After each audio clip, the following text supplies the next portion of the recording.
Hi, everybody. This is David Orlofsky, and welcome to the Rabbi Orlofsky Show. And whether you're watching with our friends over at Torah Anytime or wherever you watch or listen to your podcast, it's wonderful to have you along. And how appropriate that we are in the middle of our Shidduch Series, because we have a sponsor this week.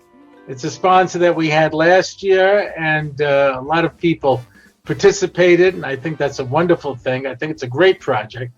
I will read it for you. This episode is sponsored by the Chicago Chesed Fund in honor of their 4th annual Shas for Shidduchim campaign. We all know singles who are caught up in the parasha. It is our responsibility to help. Shas for Shidduchim, a national initiative of the Chicago Chesed Fund, gives singles, their friends or family members a meaningful way to bring about Shidduchim. On Tu B'Shvat, which will be coming up on January 28th, hundreds of Lomdim will complete Shas in 24 hours in the Schus of Klal Yisrael Shidduchim. The power of Limud Torah and the actors created by this incredible event together combine to generate real Schusim for singles and those that sponsor it in their honor. By sponsoring a daf for $100 on behalf of a single, you can help harness the immense kedusha and power of Limud Torah in their schus. To sponsor a daf, go to shasforshidduchim.org. That's SHAS, the number 4, SHIDDUCHIM.org. Each sponsorship allows you to submit 5 Tehillim names. Listeners of this podcast, when you visit shasforshidduchim.org and use the promo code Orlofsky, you get to submit an extra name. That's 6 instead of 5, in case you're having a little trouble with the math. All proceeds go directly to the Chicago Chesed Fund, and there are many programs and services that help with Shidduch challenges and bring singles closer to their zivugim. To learn more about Shas for Shidduchim or to sponsor a daf in schus of a single, visit shasforshidduchim.org or call 847-679-7799, extension 170. It's 847-679-7799, extension 170. All this information will be in the little window explaining the videos, so you can, if I talk a little too fast there for you, we should be able to have this. It's a wonderful idea. What a beautiful thing. First of all, I know that the organization does good work. I've spoken for them, and the fact that they're doing a project like this. Listen, everybody's looking to help singles, and I imagine if you're watching this podcast on this subject, you understand either for yourself or for other people that this is something that's very necessary. So we're going to continue with our series now, and that is, we started speaking last week. I started introducing it, and that is Sof Ma'aseh B'Machshava Tchila. You have to sit down and get clear at the beginning what it is that you expect from a marriage. So, tell you a story. I heard this from a Rebbe in an American yeshiva.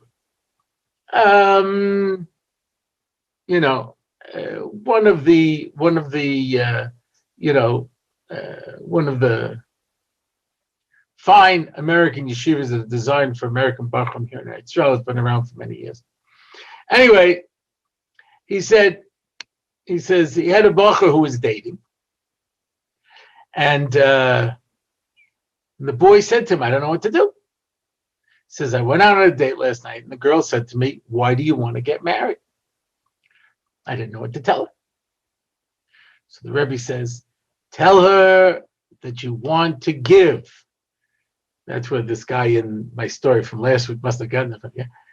Tell him that you want to give. Your whole life you've been taking. You took from your parents. You took from your rebbeim. You took from your friends. Now you want to get married so you can give. So the boy thinks about it and he says, I can't say it.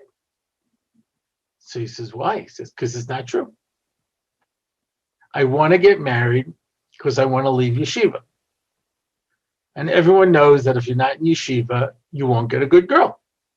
So I have to stay here until I get married, and then I can leave and go to my father's business.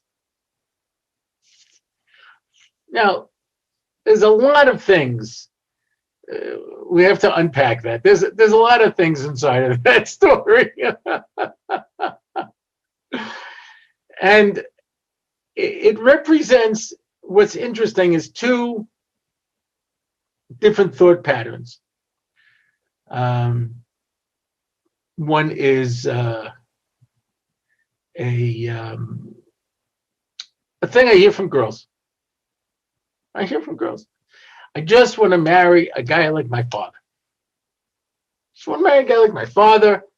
You know, he gets up early in the morning and he learns, then he goes to davening, and then he works, supports his family in fine style, comes home at night, spends time with the kids, then he has a night seder. You know, Shabbos, he learns the whole day. What we used to call from a balabos. That's all I want. Yeah. I hear this from girls. And I hear from guys that I don't know that I want to sit in the base measures full time and learn. Right? I'm not opposed to learning, but I also want to go out and support my family. But you can't do it today. That's what I'm told. Because you won't find a good girl, right? Because the girl doesn't want to marry a guy who's not sitting in yeshiva. And so therefore, we've created a situation. Let me tell you, I was speaking in yeshiva once. I was giving a series. And one of the things I talked about was the fact that there are mussar shmuzim left over from the last generation that don't do anything for us today. They just don't. Because they were talking to a different generation, right? I'll give you an example, gaiva. The fact that people talk about gaiva today. Rav Hutner, already in the 1960s, they didn't have a fancy word like self-esteem. But he says, in Europe, you had a problem with gaiva, but in America, you have a problem of self-worth. People don't feel like they're worth anything. So to beat them up on gaiva, where's their gaiva? It's interesting. I was speaking once to a group about midos, and I said, what midos do you want to talk about? So the first one they said was savlanut, patience. I said, well, you'll have to wait till we get to that. Anything else? Someone said, gaiva. I said, there's not gaiva today. I said, and I don't know if my definitions are the best definitions, but the way I define it is, there's a difference between an egotist and an egoist. An egotist is about gaiva. I'm better than everybody else. An egoist is somebody who is so focused on themselves because they need to be. It's like a small child who says to his mommy, "Mommy, look, mommy, I'm jumping in the pool. Mommy, you're not watching. Mommy, look at me, mommy." That's not about gaiva. It's a little kid who, little children only understand their own existence. That's why a little kid can go like this.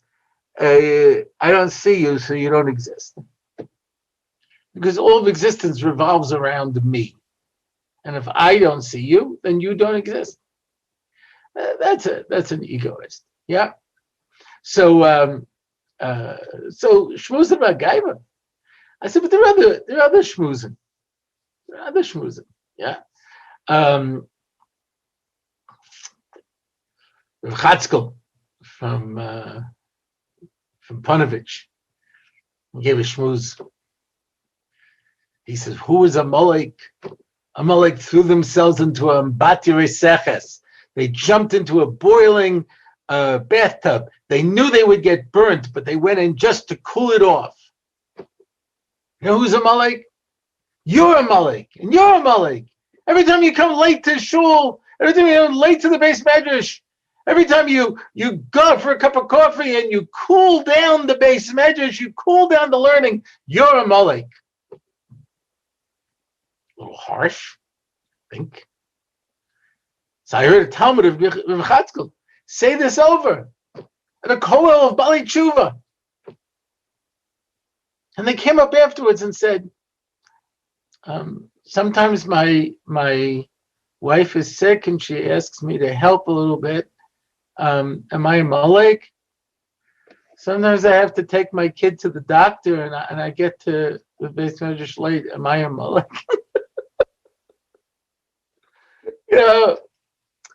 You gotta know who you're talking to. You gotta understand where things belong. I teach Mesilas Yesharim. I have online 2 different shiurim that I do. Chaburas, people can join. And I've been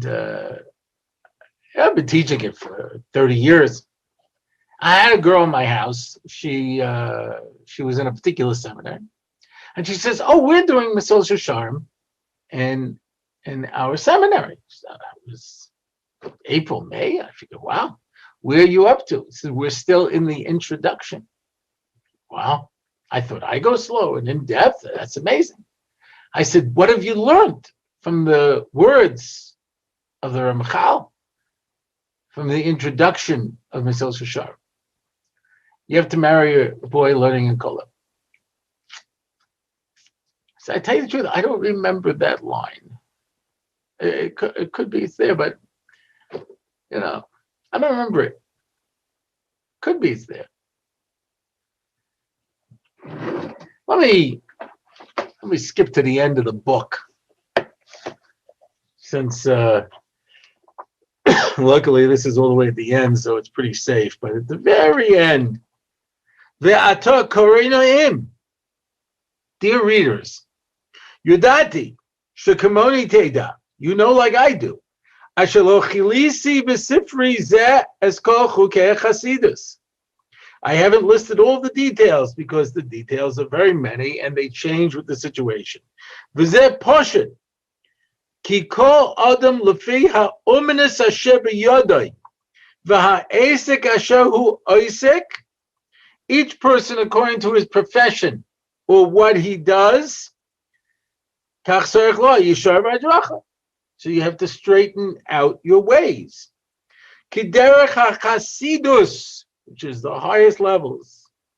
Haroy lemisha terasa umanasai, for a person who sits and learns all day. Eno derech HaChasidus le haroy lemi she tzarich lahaski atzma malechas chavero. It's not the same as somebody who has to hire himself out to work. That's not going to be the same way that you reach Chasidus if you're in business. It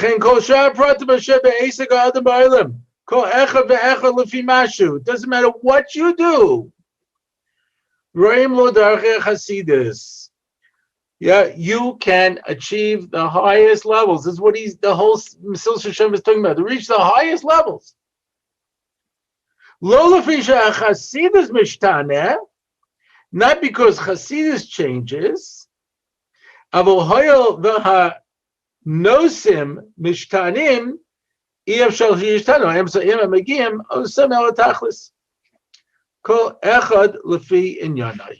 but depending on your situation, if you're a businessman, if you're a professional, you could be the highest spiritual level, Ish mipnei tzarko ba'al malacha b'chusa, who has to do simple, lowly work, whatever the lowly work is.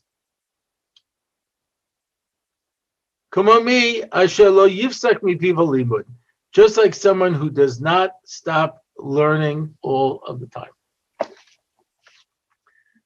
The Gemara in Tainus tells the story of Abba Chilkiah. They needed rain. So there's a famous story with Choni Amagal where he drew a circle and he stood in a circle and he said to God, I'm not leaving here until you answer me and you send rain.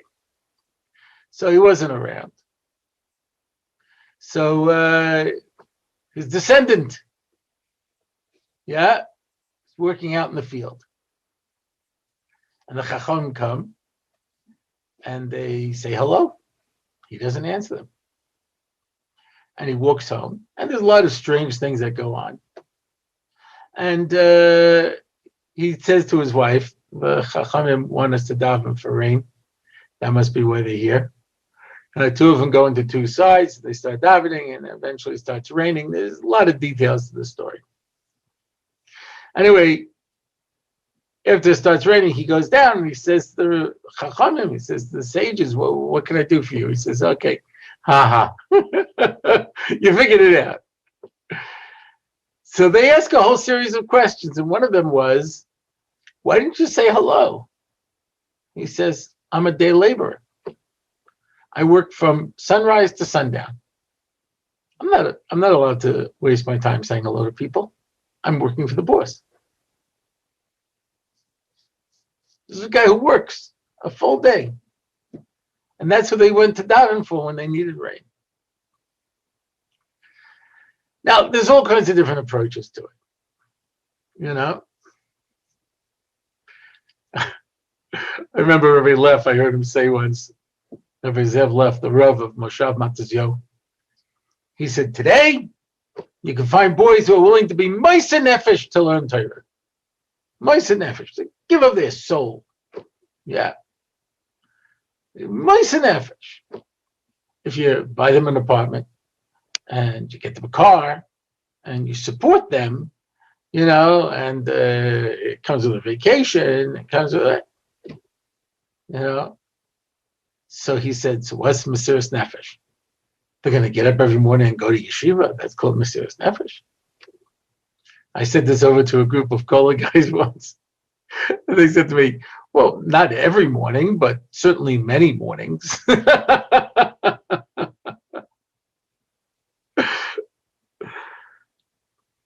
Rabbi Leff said, I had chaverim who used to learn by candlelight because they couldn't afford to turn on the electricity.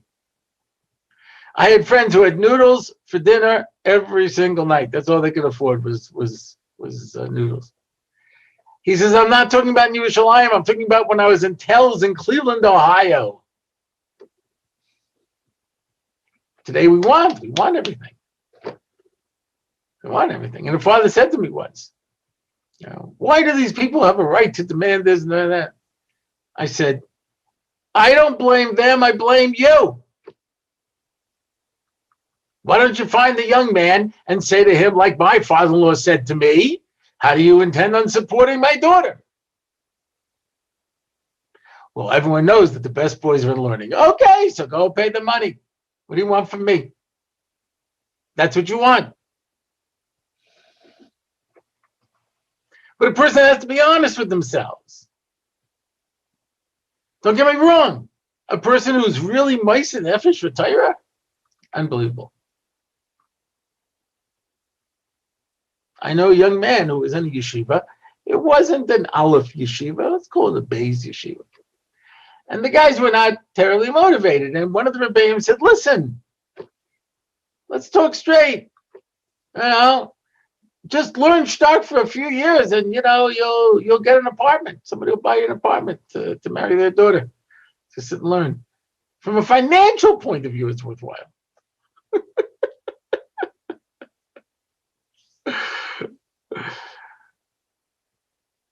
I don't know. Rav Bulman Zatzal once said to me, how do you think you're going to have Torah when you have these people killing their father-in-laws to get the money?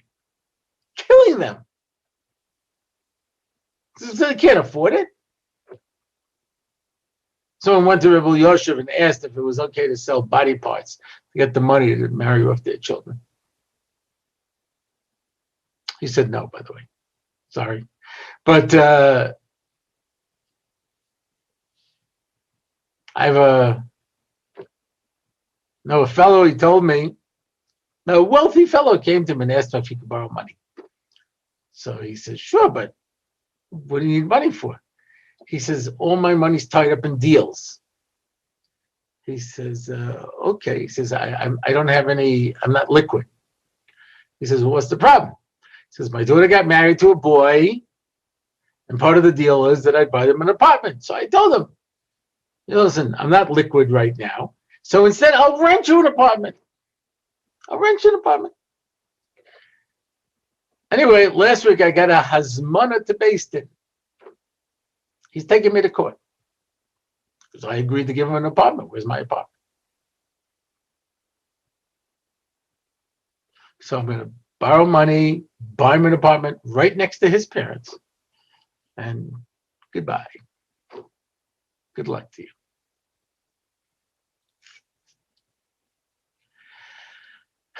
In general, I've seen this. I'm sure you've seen it too. There are people who are not looking for the best husband, not looking for the best father. They're looking for the best shidduch. You know which family that is? Oh, such a wonderful family. What can I tell you? You know,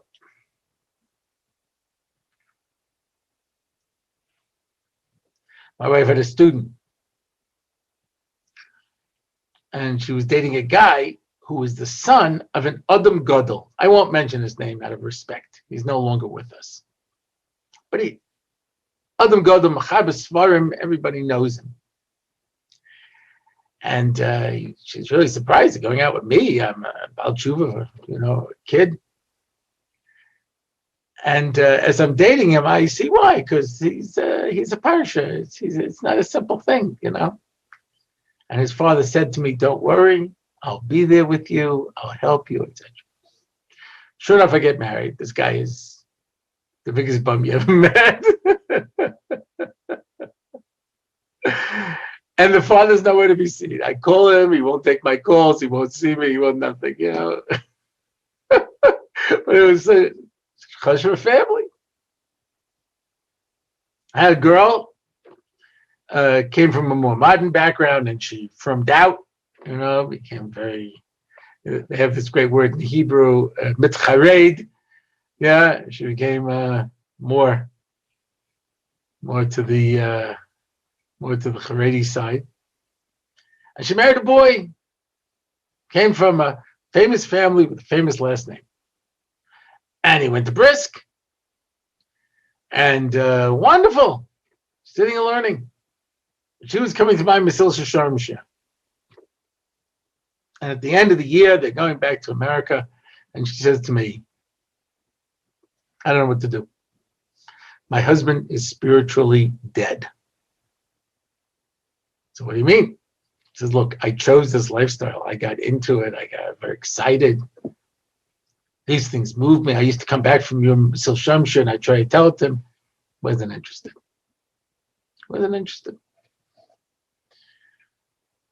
I said, but you sit and learn all day. He says, it's an intellectual exercise. I'm going to learn for a few years and then I'm going to go to law school, and that's what I really want to do. But this is just,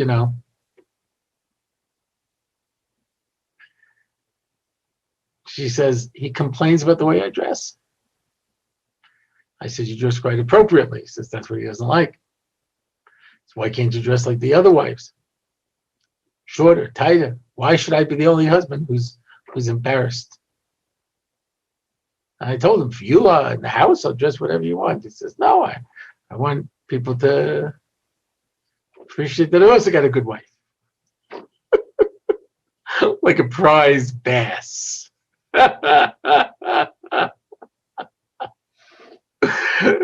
So she went for it. She went for the yichus, she went for the learning, she went for the brisk, she went for all of that. my point is only, what is it that you're looking for? Mesiras nefesh? That means that I'm really prepared to live a simple lifestyle. And I used to tell this to girls. I said, is that really what you want? Gotta be honest. Is that what you really want? So he said, yeah. I'm willing to sacrifice. I said, okay, you're here in America, you're here in Israel now for the year. I said, your parents send you money.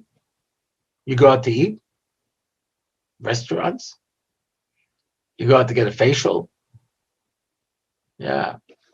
Or are you saving that money to like pay the electric bill for your husband who's sitting and learning? Be honest. What is it that you really want?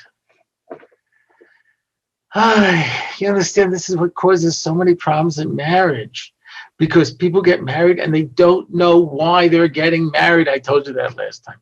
What's the purpose of marriage? What's my goal? Where am I going? When I used to teach, sometimes I would mess up girls. It's too bad. They go out on a date.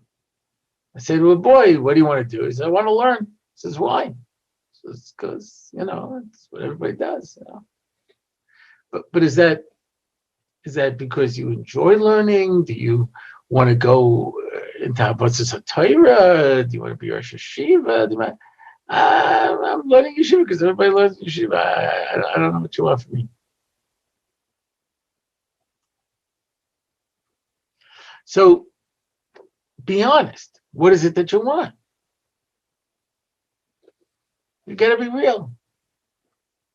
Okay, so I'm not talking about the 1 to 2 year Israel honeymoon that some couples have, which I think is very nice. They come to Israel for a year or two, and he learns wherever he's supposed to be learning, and she, is looking for a job.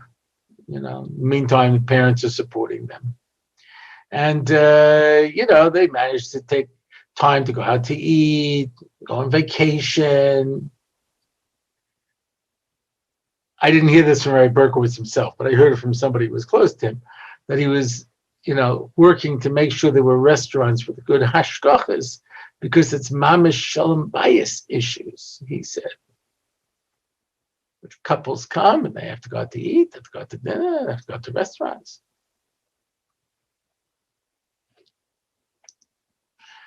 So, okay. So you found yourself an apartment in one of the little neighborhoods for young couples in Yerushalayim, and you're more or less learning in yeshiva, and everybody's happy. Yeah. But that's not, don't confuse that with learning in yeshiva. That's a honeymoon. It's very nice. And the first year, sometimes 2 years in Eretz Israel, going out to eat, going on vacations. You learn a little bit. She has a iced coffee, walking up and down Paran. Okay, whatever. That's fine, because that's your goal is obviously not to sit and learn in yeshiva. That's just a fun way to start your wedding. Yeah. And I can appreciate that. That's what we're talking about. We're talking about lifestyle goals, and that's what you have to really ask yourself. So we tell the story to our children of Rachel, who marries Rabbi Akiva, who's 40 years old and an Amma Aretz. And he goes off to learn for 12 years, and she doesn't see him for 12 years. At the end of 12 years, he comes back. And he overhears her saying, if he was here right now, I'd tell him to go back for another 12 years. And he goes back for another 12 years. And at the end of 24 years, he finally comes home. He's 64. She's had a little bit of a rough time. Her parents cut them off. And I don't think he saved up that much from shepherding. Surprisingly, shepherding doesn't pay as much as you might think. But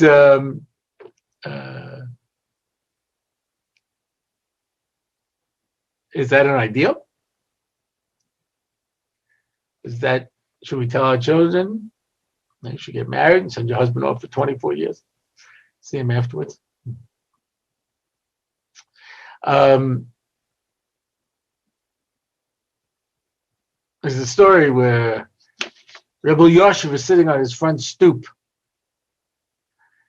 and his father-in-law, Rabbi Levin, comes by and says, "Hi, what are you doing out here?" He says, "My wife's not letting him in the house." He was outraged. He goes into the house and he says, "My son-in-law, Talmid Chacham, is sitting on the stoop." She says, "The baby is sick and I don't want to bother him. So I want to make sure that, because I'm afraid he'll miss, night Seder, and he'll want to stay home and help with the baby. So I want to get the baby quiet, and try to get the fever down a little bit before he comes in so that it won't upset his learning." Great story. Is that what we, and I know my girls all heard the story when they went to yeshiva, when they went to seminary. Okay, it's great. Great, you would be a tzaddikus. I have nothing against tzidkonios. I think as a profession, it's an unbelievable thing. It's got to be real. Don't pretend to be noble if you're not.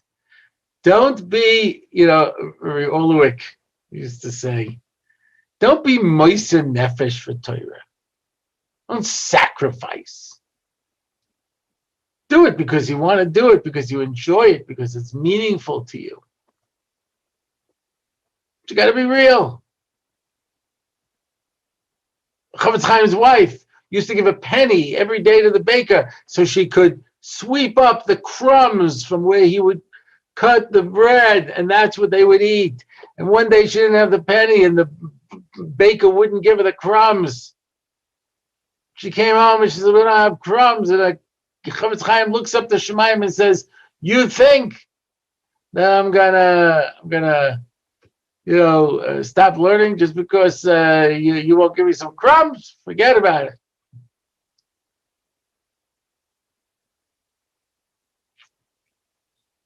There are these expensive wine stores here in Eretz Yisrael. Someone told me they also have them in Lakewood. People going out spending an enormous amount of money on bottles of wine. Guys who are sitting and learning. I mean, obviously it's not their money, but got to be real. What is it that I really want? What are my real expectations? Now, if you want to sit and learn long-term and you're prepared for it. So I used to have girls who were over at Neve Yerushalayim, and they would bring by their chassan, bright-eyed and bushy-tailed. And I'd say to them, how are you going to support this young lady? I'd be talking. I said, great. Did you work that out with the Kadosh Baruch Hu? Does he know to send my college should send the bill directly to him? Oh, that's what my Rebbeim told me. Okay. I want to know at the end of the month how you're going to pay your bills. And all the years that I was doing this, one time a guy said, "This is how much I get from the yeshiva. This is how much I get from this. I took over the dry cleaning thing over there. I tutor a bach over here, and my wife is going to work. That's how we're going to pay the bills." And I was so impressed.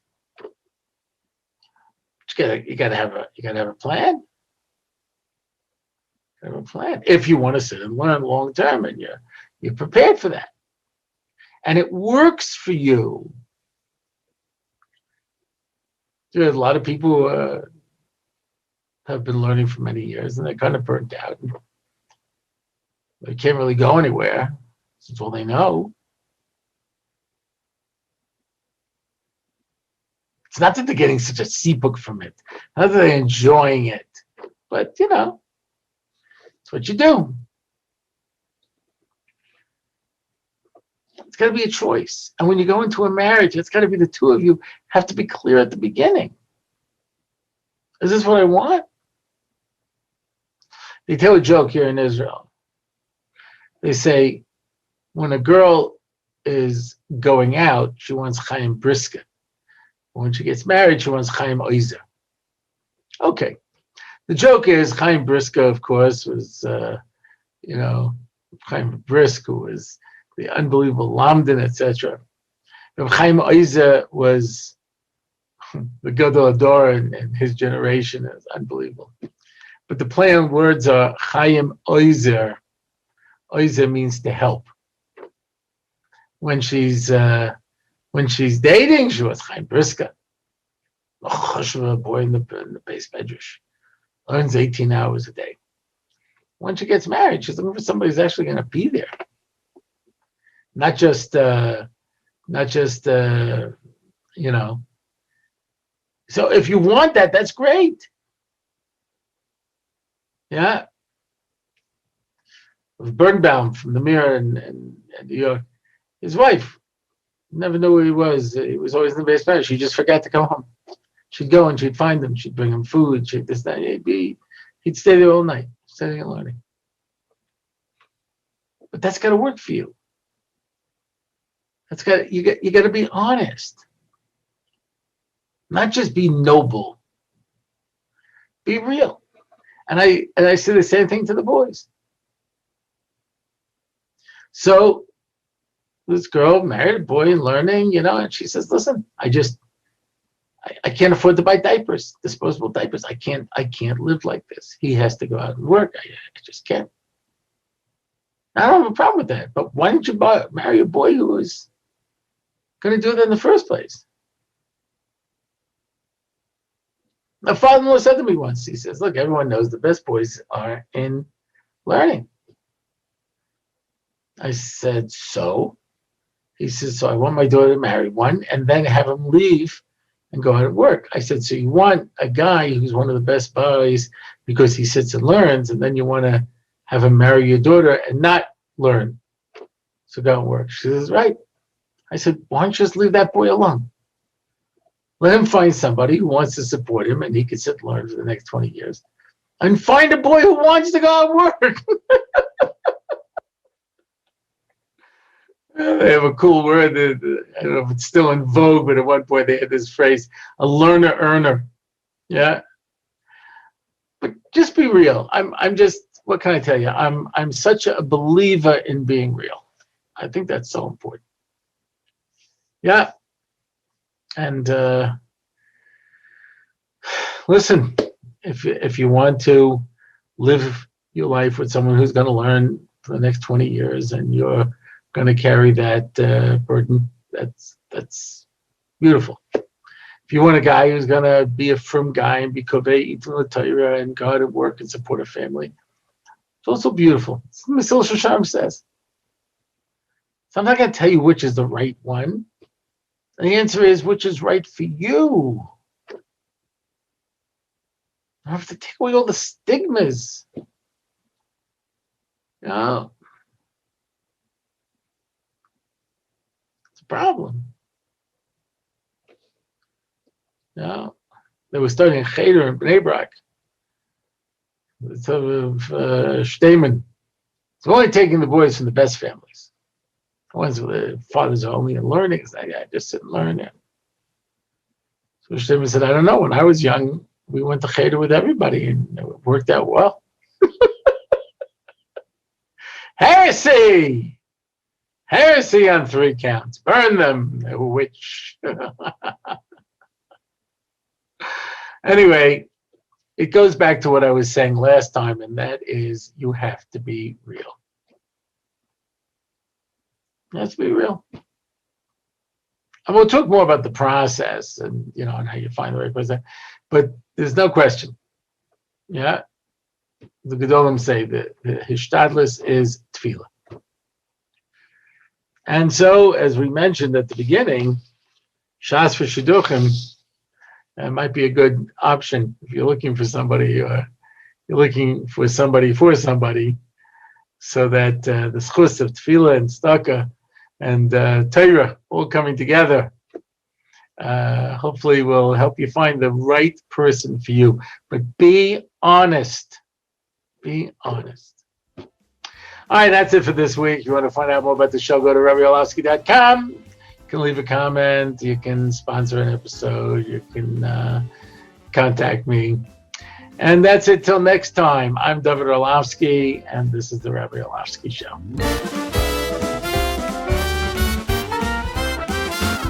It's the Rabbi Orlofsky Show. Torah and Simcha, ready to go. It's the Rabbi Orlofsky Show. Knowledge and wisdom will help you grow. Lots of fun in every episode, and we don't have to rhyme. No, we don't. It's the Rabbi Orlofsky Show on RabbiOrlofsky.com. Torah anytime, YouTube and more. It's the Rabbi Orlofsky Show. Torah and Simcha, ready to go. It's the Rabbi Orlofsky Show. Till next time, till we meet again, it's the Rabbi Orlofsky Show. It's the Rabbi Orlofsky Show. It's the Rabbi Orlofsky Show.